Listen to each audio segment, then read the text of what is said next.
BBC বাংলার অধিবেশন প্রবাহতে আপনাদের স্বাগত। আজ আপনাদের সাথে লন্ডন স্টুডিও থেকে আছি মানসী বড়ুয়া। বাংলাদেশের সর্বশেষ গুরুত্বপূর্ণ আপডেট সংবাদে আপনাকে স্বাগত। শুরুতেই সংবাদ শিরোনাম, পরে বিস্তারিত। প্রথমেই জানাবো ভারতের গোয়েন্দা সংস্থা রয়ের প্রধানকে নিয়ে যা বললেন বাংলাদেশের প্রধানমন্ত্রী তারেক রহমানের রাজনৈতিক উপদেষ্টা ডাক্তার জায়েদুর রহমান। ভারতের প্রধানের বাংলাদেশ সফর নিয়ে জল্পনার কিছু নেই বলে জানিয়েছেন প্রধানমন্ত্রীর পলিসি ও স্ট্র্যাটেজি বিষয়ক উপদেষ্টা ডাক্তার জায়েদুর রহমান। তিনি বলেছেন, প্রধান চীন থেকে ঢাকায় এসেছেন, এটা তার এক ধরনের সফর। হয়তো তার সফর শেষে সরকার কোনো বিবৃতি দিলেও দিতে পারেন। সরকারের বিভিন্ন কার্যক্রমের অগ্রগতির বিষয়ে প্রেস ব্রিফিংয়ে তিনি এমন কথা বলেছেন। এদিকে ঢামেক পরিচালকের পদত্যাগ দাবিতে চিকিৎসক কর্মচারীদের পাল্টাপাল্টি অবস্থান। ঢাকা মেডিকেল কলেজ হাসপাতালের প্রশাসনিক কর্মকর্তা মোহাম্মদ রেজাল ইসলামের বদলি এবং নতুন প্রশাসনিক কর্মকর্তা মোজাম্মেল হকের যোগদানকে কেন্দ্র করে চিকিৎসক ও কর্মচারীদের মধ্যে উত্তেজনা দেখা দিয়েছে। এবারে জানাবো, রামদা ঠেকিয়ে এমপির বাড়ি জমি লিখে নেন সৎ ভাইয়েরা, স্ত্রীর অভিযোগে মামলা। সুনামগঞ্জ ২ দিরাইশাল্লা আসনের সংসদ সদস্য নাসির উদ্দিন চৌধুরীর অসুস্থতার সুযোগ নিয়ে গলায় রামদা ধরে বাড়িসহ সম্পত্তির দলিল রেজিস্ট্রি করে নেওয়ার অভিযোগ উঠেছে তার সৎ ভাইদের বিরুদ্ধে। এরপর জানাবো, প্রকাশ্যে ভোট হবে রাষ্ট্রপতি নির্বাচন, ৩৫ বছর পর ফিরছে ইতিহাস। বাংলাদেশে দীর্ঘ ৩৫ বছর পর দেশে আবারও ভোটের মাধ্যমে রাষ্ট্রপতি নির্বাচন অনুষ্ঠিত হতে যাচ্ছে। ত্রয়োদশ জাতীয় সংসদের সদস্যদের প্রকাশ্যে ভোটের মাধ্যমে এবার দেশের ২৩তম রাষ্ট্রপতি নির্বাচন অনুষ্ঠিত হবে। তবে বর্তমান সংসদে ২/৩ সংখ্যাগরিষ্ঠতা থাকায় ক্ষমতাসীন দল বিএনপির প্রার্থী জয় এক প্রকার নিশ্চিত হয়ে গেছে। এবং সর্বশেষ জানাবো, যুক্তরাষ্ট্র ইরান আলোচনা, অচল অবস্থা বাড়ল আরও জ্বালানি তেলের দাম। যুক্তরাষ্ট্র এবং ইরানের মধ্যে শান্তি চুক্তি এবং হরমুজ প্রণালী পুনরায় খুলে দেওয়া নিয়ে আলোচনার অচল অবস্থা হয়ে পড়ায় বিশ্ববাজারে আবারও জ্বালানি তেলের দাম বৃদ্ধি পেয়েছে বলে জানা গেছে। মূলত মার্কিন যুক্তরাষ্ট্র অনেক আধিপত্যবাদ বিস্তার করে ইরানকে গুড়িয়ে দেওয়ার যে স্বপ্ন দেখেছিল, তাদের সেই স্বপ্ন একদম মাটির সঙ্গে মিশিয়ে দিয়েছে ইরানের বিপ্লবী গার্ড বাহিনীর সদস্যরা। অবস্থায় যুক্তরাষ্ট্র এবার কল্লাকাটা মাগুর মাছের মতো লাফিয়ে বেড়াচ্ছে, কিন্তু কাজে তারা কিছুই করতে পারছে না। ইরান তাদের ২০ দাঁত উপড়ে দিয়েছে। প্রিয় দর্শক, এতক্ষণ শুনছিলেন সংবাদ শিরোনাম, এবারে বিস্তারিত। তবে তার আগে বন্ধুরা, অনুরোধ থাকবে এই সংবাদটিতে একটি লাইক দিন। এই চ্যানেলে আপনি নতুন হয়ে থাকলে আমাদের সংবাদটি দেখতে দেখতে চ্যানেলটি সাবস্ক্রাইব করে রাখুন। কমেন্ট করে বন্ধুরা আপনার মূল্যবান মতামত জানিয়ে দিন আপনি বিশ্বের কোন দেশ থেকে বা বাংলাদেশের কোন স্থান থেকে আমাদের সংবাদটি দেখছেন এবং শুনছেন। আর বন্ধুরা, সংবাদটি আপনার সোশ্যাল মিডিয়া ফেসবুকে শেয়ার করে বন্ধুদেরও দেখার সুযোগ করে দিন। গাজা যুদ্ধে আপনি যদি নিরীহ ফিলিস্তিনিদের ভালোবেসে থাকেন বন্ধুরা, কমেন্টে ইয়েস লিখে পুরো বিশ্ববাসীকে আমাদের এই তাজা আপডেটটি দেখার সুযোগ করে দিন। এবারে বিস্তারিত। রামদা থেকে এমপির বাড়ি জমি লিখে নেন সৎ ভাইয়েরা, স্ত্রীর অভিযোগে মামলা। সুনামগঞ্জ ২ দিরাইশাল্লা এবং এ আসনের বিএনপির সংসদ সদস্য অচল নাসির উদ্দিন চৌধুরীর অসুস্থতার অভিযোগ নিয়ে গলায় রামদা ধরে বাড়িসহ সম্পত্তি দলিল রেজিস্ট্রি করে নেওয়ার অভিযোগ উঠেছে তার সৎ ভাইদের বিরুদ্ধে। এই ঘটনায় ১০ আগস্ট দুপুরে সুনামগঞ্জের অতিরিক্ত চিফ জুডিশিয়াল ম্যাজিস্ট্রেট আদালত বা দিরাই আমলি আদালত নাসির চৌধুরীর ৩ ভাইসহ ৮ জনের বিরুদ্ধে মামলার আবেদন করেন এমপির স্ত্রী পারভিন আক্তার। পরে সেই আদালতের বিচারক মোহাম্মদ জসিম উদ্দিন মামলাটি আমলে নিয়ে তদন্ত করে প্রতিবেদন দেওয়ার জন্য পুলিশের অপরাধ তদন্ত বিভাগকে নির্দেশনা দিয়েছেন।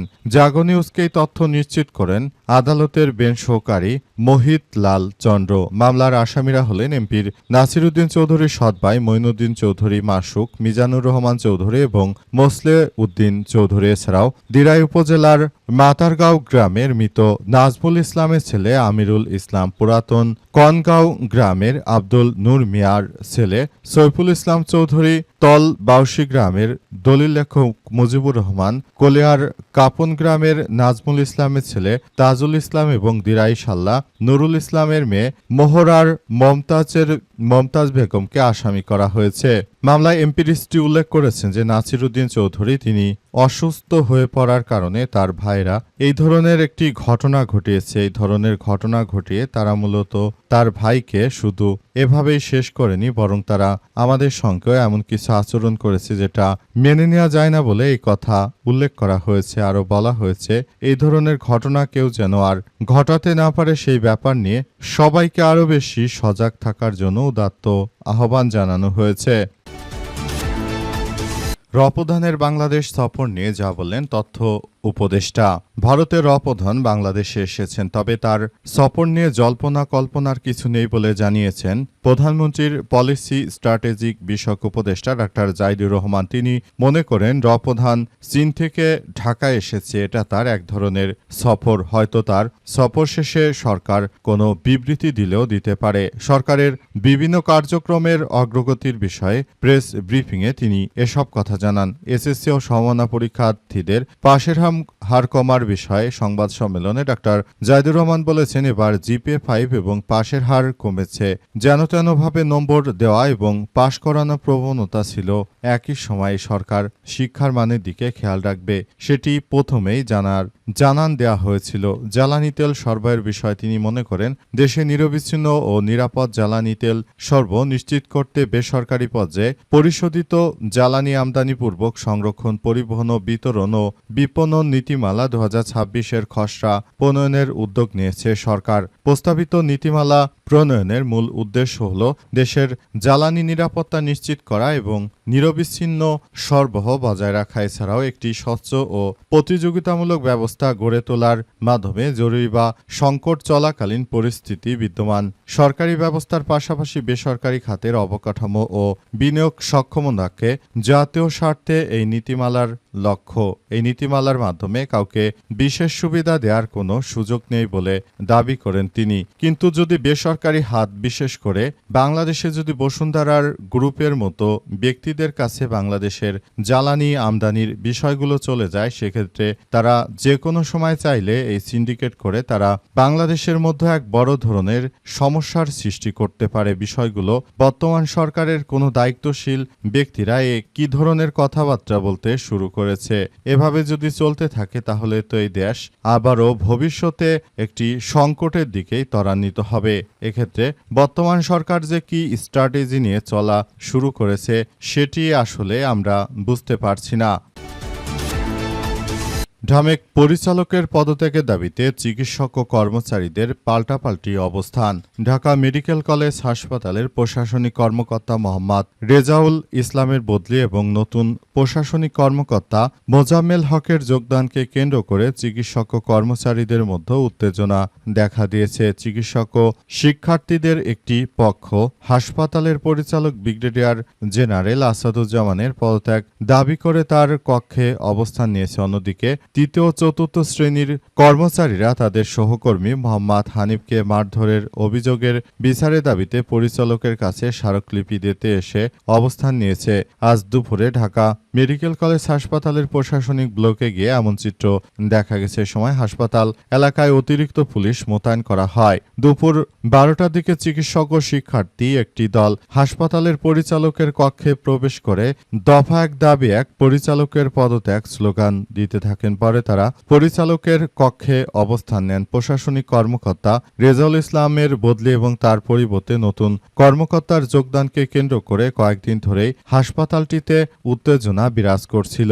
সম্প্রতি প্রশাসনিক কর্মকর্তা মোহাম্মদ রেজাউল ইসলামকে ময়মনসিংহ মেডিকেল কলেজ হাসপাতালে বদলি করা হয়। একই সঙ্গে ময়মনসিংহের প্রশাসনিক কর্মকর্তা মোজাম্মেল হককে ঢাকা মেডিকেল কলেজ হাসপাতালে বদলি করা হয়। তবে মোজাম্মেল হককে ঢাকা মেডিকেলে যোগদান করতে না দেওয়ায় চিকিৎসকদের একটি পক্ষ পরিচালকের সঙ্গে দফায় দফায় বৈঠক করে। ওই পক্ষের চিকিৎসকরা মোজাম্মেল হকে দ্রুত যোগদান দেওয়ার দাবি জানিয়ে আসছিল। গত রোববার স্বাস্থ্য অধিদপ্তর থেকে প্রশাসনিক কর্মকর্তা রেজাউল ইসলামকে ময়মনসিংহে বদলি করে আদেশ দেওয়া হয়। এর আগে সোমবার চিকিৎসকদের ওই পক্ষ রেজাউলের কক্ষে তালা দিতে গেলে শ্রেণীর কর্মচারী মোহাম্মদ হানিফের কাছে তালা চানের সময় চিকিৎসকরা তাকে মারধর করে বলে অভিযোগ করেন হানিফ।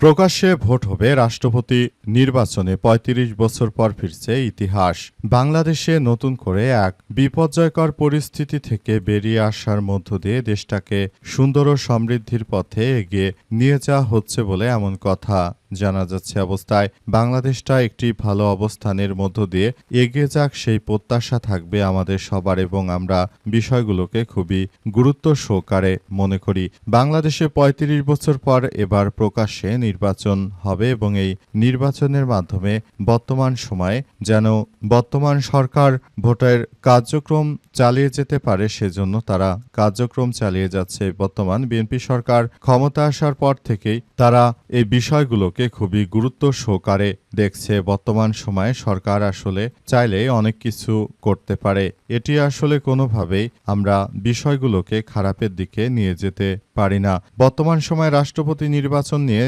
সরকার যেভাবে এগিয়ে যাচ্ছে এর ফলে স্বচ্ছ প্রক্রিয়ায় একটি নির্বাচন অনুষ্ঠিত হতে যাচ্ছে।